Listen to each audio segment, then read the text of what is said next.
Are you tired of feeling trapped in your own mind, caught in loops of fear, tension, and overthinking? Does anxiety seem to show up uninvited, day after day, no matter how much you try to calm it or control it? You've probably read tips, tried meditations, and done your best to push through. But deep down, there's still a sense that something's missing, something more meaningful, something that goes beyond just coping. What if anxiety wasn't just a problem to fix, but a signal pointing towards something deeper within you? What if the way we relate to our thoughts and emotions could gently transform the way we live? In Buddhist philosophy, inner pain isn't a battle to win, it's a signal to explore. Instead of pushing anxiety away, we're invited to lean in, to listen, because within discomfort lies guidance, and sometimes our most persistent feelings carry the wisdom we've overlooked. In today's video, we're going to explore 6 powerful insights from mindfulness and Buddhist teachings that don't just help you manage anxiety, they help you meet it with clarity, compassion, and strength. Each one is a shift in perspective, a tool for daily life, and a step toward real inner peace. 1. The mind is not you. The thought is not you. There are moments when a thought arrives uninvited. Something's wrong, or what if this never gets better? Suddenly we're no longer in the moment. We're inside that thought, lost in fear and tension. But the Buddha offered a gentle reminder. This too is just a thought. Not every thought is true. Some are echoes of old fears. Others are habits, stories the brain keeps telling. But a thought is not reality. It's just a passing cloud. As one monk said, don't believe everything you think. Even the urgent ones are often just noise. With mindfulness, we start to see this more clearly. Take Eva, 76, widowed, adjusting to life alone. After her husband's death, she began to fear things like falling, forgetting, losing herself. Real concerns. But they were just thoughts, not facts. And they came with racing heartbeats and restless nights. Eva joined a mindfulness group. One day the teacher asked them to write, "This thought is not me. It is just a thought." It seemed odd at first, but soon Eva used it whenever fear came, and slowly the fears lost their grip. This is called non-identification, knowing you are not your thoughts. They come and go like wind in the trees. Some are useful, some not, but none define you. The goal isn't to fight thoughts, but to notice them, to say, "I see you, but you're not real. You're not in charge." It's a small but powerful shift, from being inside a thought to watching it pass. As Ajahn Chah said, let go a little and you'll find a little peace. Let go completely and you'll be free. So when the next wave comes, meet it gently. Whisper, "This too is just a thought." 2. Mindfulness, returning to now. It often starts subtly. A slight unease during morning tea, a tight chest while folding laundry, a feeling that something's wrong though nothing's happened. For many older adults, especially those living alone, anxiety can creep in quietly, pulling the mind away from the calm of now into the shadows of worry and memory. Mindfulness, rooted in Buddhist practice, offers a way back to the breath, the body, and the present, where peace lives. It's not about silencing thoughts, but gently noticing them, feeling your breath, noticing your steps, being where you are, not where your mind wants to wander. The Buddha said, "Do not dwell in the past, do not dream of the future. Concentrate the mind on the present moment, Anxiety looks ahead, but the present asks only for your presence. Let me tell you about Leo, a retired carpenter. After moving into a smaller home and settling into a quieter routine, the silence began to feel heavy. His mind filled with what-ifs. What if I forget something? What if I fall? What if I become a burden? His doctor suggested a local meditation group. Leo hesitated but went. The first session: sit, breathe, notice. At first my thoughts were loud, he said, but then I heard my breath, birds, the warmth in my hands. That changed everything. He began sitting in his garden each day, just breathing, not trying to fix or force anything, just watching his thoughts like passing clouds, and over time, they grew lighter. Mindfulness won't erase hardship, but it teaches us to meet it with gentleness. You are not the storm. You're the sky holding it. And when your mind drifts, don't judge. The moment you notice, you've already returned. That's the practice. So if anxiety visits in your quiet moments, don't resist. Offer your breath. Feel your feet, the sunlight, the rhythm of your inhale and exhale. This is not denial, it's a homecoming. As Thich Nhat Hanh said, feelings come and go like clouds in a windy sky. Conscious breathing is my anchor. Take a breath now. Feel it rise and fall, and quietly say to yourself, I am here, and here is enough. 3. Compassion, the strongest kindness that softens anxiety. Anxiety often carries a quiet, cruel voice, one that doesn't come from others but from within. Why can't you handle this? You should be stronger. You're too much. Over time, this voice doesn't just stir fear, it creates shame. But Buddhist wisdom offers an antidote: compassion, not just for others, but for ourselves, especially ourselves. Many older adults were raised in a world that valued toughness over tenderness. You gave care to children, partners, parents, while ignoring your own exhaustion, sadness, and fear. And now, with more time and quiet, those buried emotions often rise: anxiety, regret, grief. But the path to peace isn't about perfection, it's about softness.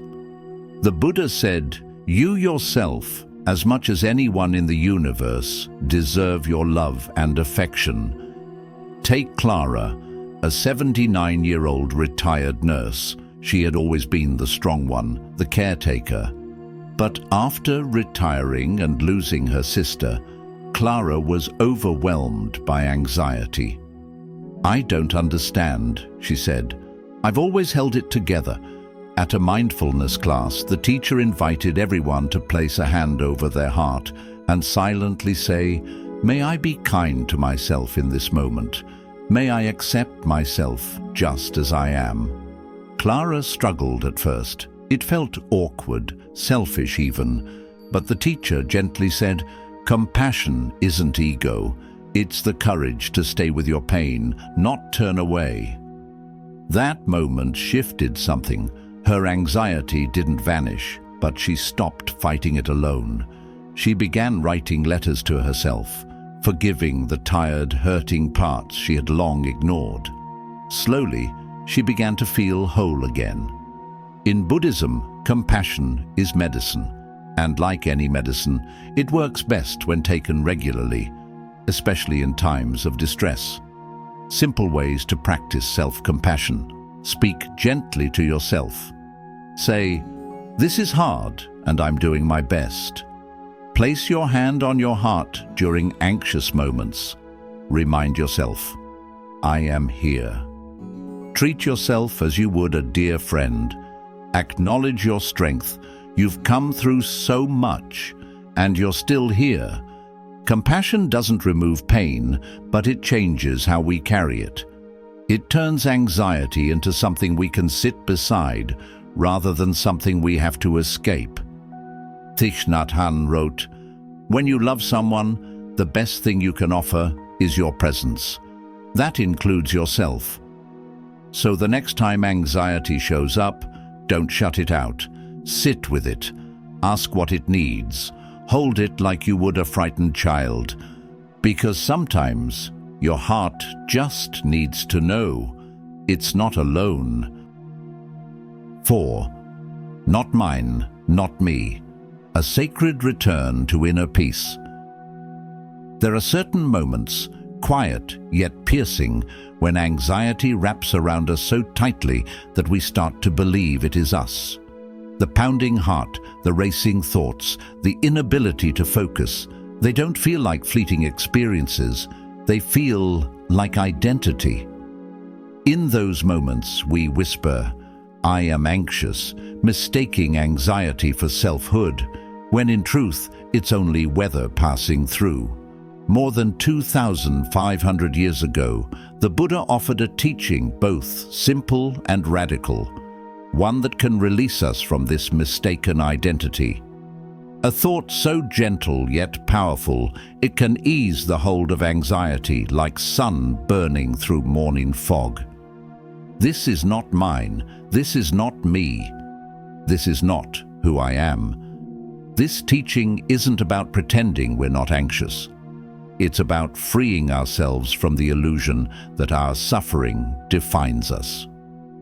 In the Anatta Lakkhana Sutta, the Buddha explains the concept of non-self, the understanding that our thoughts, emotions, and sensations are not the totality of who we are. Just as the sky is not the storm, we are not the anxiety that moves through us. When we cling to anxiety, seeing it as a part of ourselves, we fuel it. But when we softly affirm, "This is not me," we begin to reclaim our true essence, spacious, calm, and unbroken. Let's ground this in a real story. Meet Leonard, an 82-year-old widower who'd been struggling with anxiety since the loss of his wife. He described it as a weight in his chest, a free-floating sense of dread that would appear without warning. Some days it felt like it swallowed up everything, even his sense of identity. "It feels like I'm disappearing into the fear," he said during a support group meeting. One afternoon, at a neighborhood mindfulness gathering, the facilitator led a meditation based on the Buddha's teaching of non-attachment to identity. She guided participants to observe their sensations and thoughts while repeating quietly, "This is not mine, this is not me, this is not who I am." Leonard placed a hand gently on his chest and echoed the phrase in his mind. Slowly, the tightness began to ease. It wasn't dramatic, but it was noticeable. A shift, a breath. In the following weeks, Leonard adopted the practice as part of his routine. When anxiety surfaced, he no longer tried to suppress it or panic in response. He acknowledged it kindly. "Ah, it's you again." He'd take a breath and recall the phrase, "This too will pass. This is not who I am." And each time, the fear loosened its grip just a little more. What's so powerful about this teaching is that it doesn't claim to eliminate anxiety. Instead, it offers freedom in the midst of it. The Buddha never promised a life without hardship, but he showed us how not to become imprisoned by it. Let's take a closer look at the phrase, "This is not mine." Emotions arise, but they don't belong to us. They're not property. They're temporary visitors, not permanent residents. This is not me. You're not defined by fear or unease. These are experiences, not character traits. You remain whole. This is not who I am. Beneath the anxiety lies a deeper identity, awareness itself, unchanged by emotion, untouched by turmoil. Thich Nhat Hanh once wrote, "Feelings come and go like clouds in a windy sky. Conscious breathing is my anchor." This phrase, "This is not me," can be that anchor, that steady light in the fog. a soft compass when your inner world feels unsteady. And as we grow older, this practice becomes not just helpful, it becomes necessary. With age often comes more solitude, unexpected changes, health challenges, and difficult goodbyes. But none of those diminish your worth. None of them take away your essence. This phrase, "This is not mine, this is not me, this is not who I am," isn't just for acute panic. It's a mantra for reclaiming yourself, for standing in your truth, calm, vast, aware. Because the truth is, you were never your anxiety. You are what remains when the fear passes. You are the sky, not the cloud. You are still here. 5. Where anxiety begins, holding on and pushing away. Anxiety doesn't arise out of thin air. It isn't some sudden, unexplained storm. It has causes, deep ones. According to Buddhist wisdom, two powerful forces are at the heart of it: clinging and rejection. These aren't abstract philosophies. They're patterns deeply embedded in how we deal with life, especially as we grow older. Clinging is the mental habit of grasping, holding tight to comfort, certainty, loved ones, routines. When the natural flow of life threatens any of these, fear appears. It pleads, "Please don't take this away." Rejection is its mirror image, the inner push against everything we find unpleasant. Pain, aging, solitude, loss. We resist them, hope to avoid them, try to push them out of our lives, and yet they still come. But constantly holding on and pushing back is exhausting and ineffective. As the Buddha taught, everything that arises also passes. Your body evolves, relationships shift, emotions change. Nothing stays fixed. And when we fight this truth, anxiety takes hold. Let me tell you about Brian, a retired architect. For years, he spent his afternoons sketching in his garden studio, a ritual that gave him joy and purpose. But after his eyesight began to deteriorate, drawing became difficult. He felt unmoored. "It's like I lost a part of myself," he once said quietly. "Those afternoons used to be mine." He wasn't just missing a hobby. He was mourning the identity tied to it. That's where unease crept in. This is the essence of what the Buddha taught. Suffering doesn't come from change, but from our unwillingness to release what once was. When we cling to the old or resist the now, anxiety fills the gap, whispering, "You're losing control." But here's the deeper truth.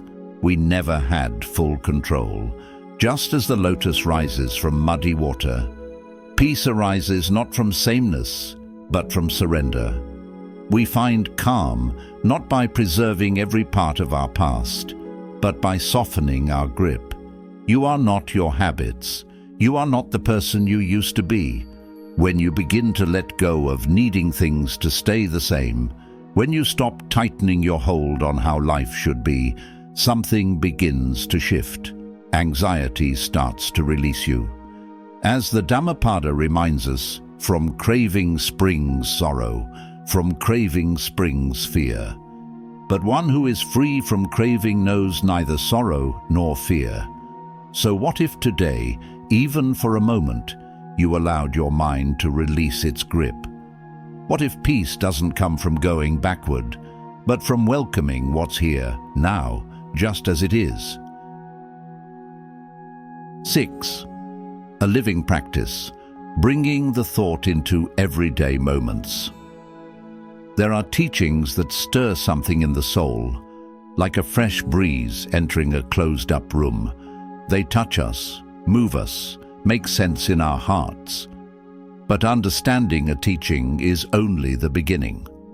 The true challenge and the true beauty lies in carrying that teaching into the rhythm of daily life, where laundry piles up, phones buzz, joints ache, and the heart still trembles in the quiet. This is where the practice takes root, This is where real transformation happens. The Buddha's wisdom was never meant to remain in lofty conversations or distant monasteries. It was born to be lived in kitchens, at doorsteps, in moments of solitude or sorrow. The phrase, "This is not mine, this is not me, this is not who I am," is not reserved for meditation cushions or sacred texts. It is a tool meant to walk with us into the chaos and grace of everyday life. Let's begin gently with something simple yet deeply powerful. A practice you can begin even now. Find a pause. Sit if you can. If you're standing, feel your feet on the earth. Let your body settle. No need to fix anything. Just breathe. Inhale slowly. Exhale with care. Let your breath become a quiet hand resting on your back, reassuring, steady. Now bring to mind something that's been weighing on you, a small worry or a larger one, something unresolved, a lingering regret, a conversation you replay in your mind. You don't need to change it. Simply hold it in awareness, like a smooth stone resting in your open palm. As you gently sit with this feeling, begin to repeat these words, aloud or silently. This is not mine. Pause. Let the words settle like a pebble in still water. This is not me. Pause again. Feel the space beginning to open between you and the emotion. This is not who I am. And breathe again. With each breath, with each repetition, allow the tension to soften. Maybe just a little, maybe more. You are not rejecting this emotion. You are witnessing it. You are offering it space without mistaking it for your identity. Now imagine your breath as a soft breeze passing through a room. It flows through the space where this worry resides, airing it out, not forcing it to leave, but simply opening the windows, allowing freshness in. The room remains. It is spacious and grounded. That room is you. The anxious thought is only a guest. It may linger, but it is not the owner. This is the essence of the practice. Let's talk about when to use this. You don't need to be sitting in silence or wrapped in incense to awaken peace. You need it at 3 a.m. when your mind starts spinning. You need it when your grown child forgets to call and you wonder if you've done something wrong. You need it when your body whispers that time is passing and you feel something slipping just out of reach. These are not failures of your spirit. These are human moments, and they are where the practice belongs. In those moments, don't chase perfection. Return to presence. Breathe in and gently say, "This is not mine." Breathe out, "This is not me." Breathe again, "This is not who I am." Then turn to whatever lies before you, drying the dishes, folding the laundry, patting the dog, listening to the wind. The practice isn't something separate. It becomes the way you walk through your life, and something beautiful begins to happen. Your nervous system starts to trust the message. It begins to feel the truth. You are safe now. You are not lost in the past. You are not drowning in imagined futures. You are right here, breathing, alive, steady. Thich Nhat Hanh wrote, "The present moment is filled with joy and happiness. If you are attentive, you will see it." This phrase, "This is not mine, this is not me, this is not who I am," is a bridge back to that seeing. It's an invitation to come home to the self beneath all noise, the part of you that has never been broken. So when anxiety arrives again, and it will, don't run. Don't argue. Welcome it, sit beside it. Offer it kindness and truth. Say, "This is not who I am." The Buddha never promised life without sorrow, but he offered something stronger, the tools to remain steady within the storm. And among them, this one is a quiet flame. This is not mine. This is not me. This is not who I am. Say it when the silence grows heavy, when night stretches too long, when your chest tightens and the world feels too much. Speak it gently, not as a command, but as a kindness. Before we end, I want to leave you with a question. What might your life feel like if you let go of what holds you back and started paying attention to what truly feels right inside? If this spoke to you, feel free to share in the comments. Your words might be just what someone else needs right now. Until next time, take a deep breath, be kind with your steps, and remember, your true self has never been broken, only waiting for you to come back to it.